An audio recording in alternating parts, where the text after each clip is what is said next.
Kalian yang suka nongkrong tentunya tahu Starbucks. Tempat ini udah sangat banyak dan ngetren di kalangan anak muda zaman now. Di kedai Starbucks, kita bisa menjumpai minuman panas dan dingin, biji kopi, salad, sandwich panas dan dingin, kue kering manis, cemilan, dan barang-barang seperti gelas dan tumbler. Selain karena praktis, suasana kedai yang nyaman menjadi salah satu alasan kenapa banyak orang betah di Starbucks untuk sekedar nongkrong. Atau mungkin kamu datang ke sana karena cara pesan minuman atau makanannya yang unik dengan datang ke barista dan dapat memilih jenis pesanan. Atau mungkin kamu suka ke sana karena nama kamu akan ditulis di gelas yang dipesan. Saat ini, Starbucks adalah kedai kopi terbesar di dunia dengan 30.626 lokasi retail dan mencatatkan keuntungan sebanyak 4,5 miliar US dollar dan memiliki nilai market sebesar 70,9 miliar US dollar. Starbucks Coffee merupakan perusahaan retail kopi terkemuka di dunia. Bisnis ini dimulai sejak tahun 1971, di mana saat itu ada 3 orang akademis, yaitu Jerry Baldwin, seorang guru bahasa Inggris, Zev Siegel, seorang guru sejarah, dan Gordon Bowker. Mereka membuka suatu toko yang dinamai Starbucks Coffee, Tea and Spice di Pikes Place Market, Seattle. 3 partner ini kemudian berbagi kecintaan akan kopi terbaik dan teh yang eksotik. Masing-masing orang menginvestasikan dananya sebesar 1.350 US dollar dan meminjam kepada bank sebesar 5.000 US dollar untuk membuka tokonya di Pikes Place Market, Seattle. Logo dari perusahaan pertama kali didesain oleh seorang seniman, di mana bergambar seorang putri duyung berbuntut 2 dan dikelilingi dengan lingkaran bertuliskan nama perusahaan pada tahun 1971. Kemudian, logo ini berubah lagi pada tahun 1987 dan pada tahun 1992, Starbucks berganti logo ketika telah menjadi sebuah perusahaan. Pada tahun 2011, logonya berganti lagi dan menghilangkan tulisan Starbucks Coffee. Perusahaan Starbucks terinspirasi dari imigran asal Belanda yang bernama Alfred Pitt, seorang pengusaha kopi Arabica terbaik yang mengimpor ke Amerika Serikat di tahun 1950-an. Pada 1966, Pitt telah membuka toko kecil bernama Pitt's Coffee and Tea di Berkeley, California. Pitt's Coffee and Tea tidak hanya spesialis dalam mengimpor kopi terbaiknya, tetapi juga mengajarkan pelanggannya bagaimana untuk menggiling kopi agar menghasilkan brew kopi yang segar di rumah. Baldwin, Siegel, dan Bowker berkunjung ke toko Pitt dan setelah menghabiskan berjam-jam dengan mendengarkan penjelasan mengenai kopi dari Pitt, akhirnya mereka bertiga memutuskan untuk menjadikan Pitt sebagai pemasok kopi Starbucks Coffee.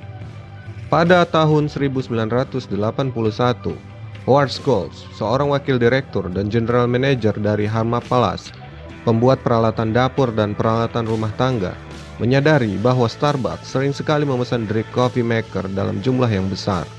Karena keingintahuannya untuk belajar, ia kemudian berkunjung ke Starbucks di Pikes Place, Seattle. Di awal kedatangannya, Schultz sangat merasakan kekuatan aroma dari kopi. Ia lalu bertanya kepada seorang karyawan di sana mengenai kopi, dan karyawan tersebut memberikan secangkir kopi Sumatera, di mana biji kopinya digiling dan ditempatkan pada filter sebagai saringan untuk menghilangkan ampas kopi, dan air mengalir langsung ke filter yang berisi bubuk kopi Sumatera tersebut. Setelah mencicipi dari aroma dan rasa dari kopi tersebut, Schultz sangat terkejut akan kelezatan dari fresh brew coffee yang baru dirasakannya. Akhirnya, Schultz mulai bertanya mengenai perusahaan, jenis kopi yang digunakan, dan proses pemanggangan kopi. Akhirnya, Schultz menemui Jerry Baldwin dan Gordon Bowker dan mulai membicarakan tentang Starbucks. Hasil dari pertemuan tersebut memberikan penjelasan yang jelas bagi Schultz bahwa Starbucks tidak hanya akan memberikan kopi terbaik, tetapi juga berusaha memberikan ilmu pengetahuan kepada pelanggannya untuk menghargai kualitas dari kopi terbaik. Sepulangnya ke New York, Schultz terus memikirkan bagaimana caranya untuk menjadi bagian dari Starbucks.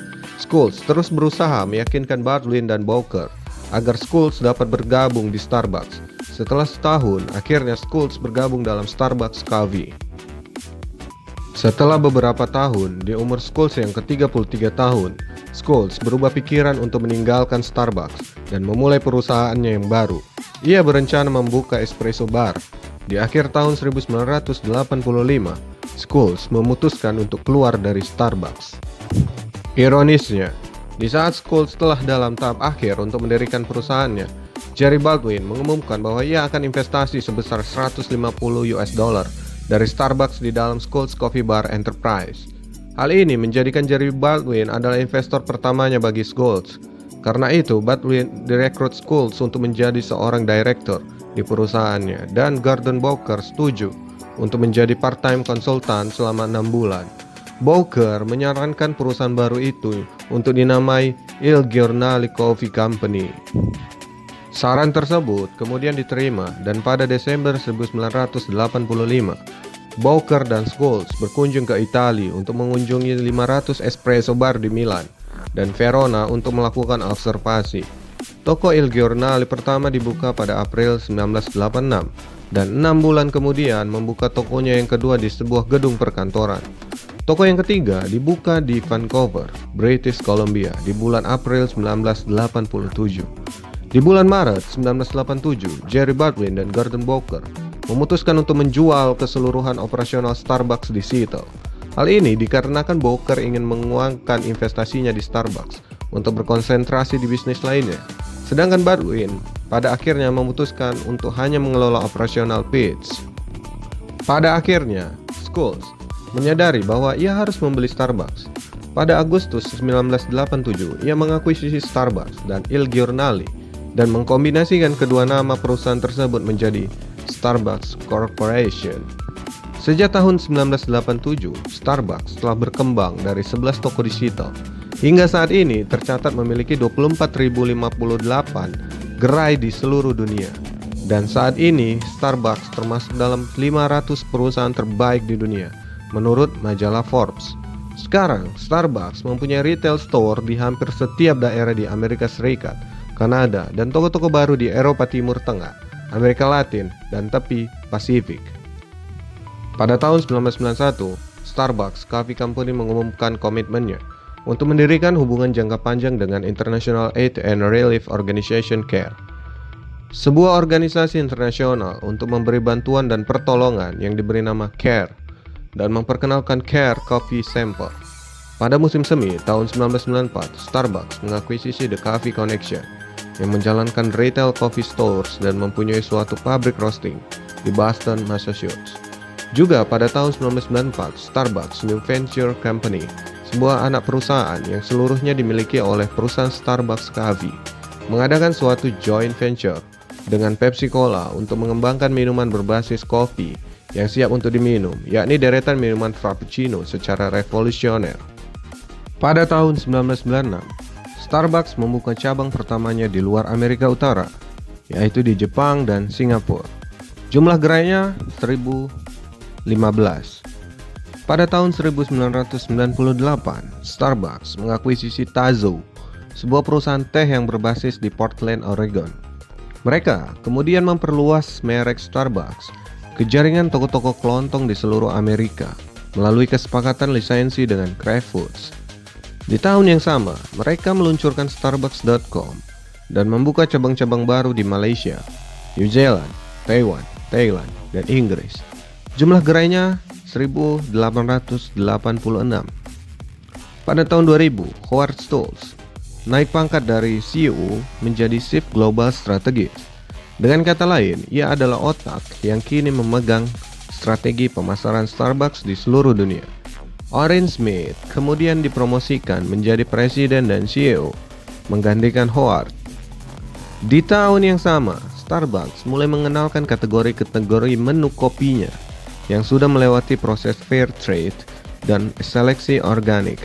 Jaringan ini juga membuka cabang baru di Australia, Bahrain, Hong Kong, Qatar, Saudi Arabia, dan Uni Emirat Arab. Jumlah gerainya 3.501. Pada tahun 2002, Starbucks memasuki ruang lingkup yang lebih luas lagi dengan membuat perjanjian lisensi bersama organisasi Fair Trade Nasional.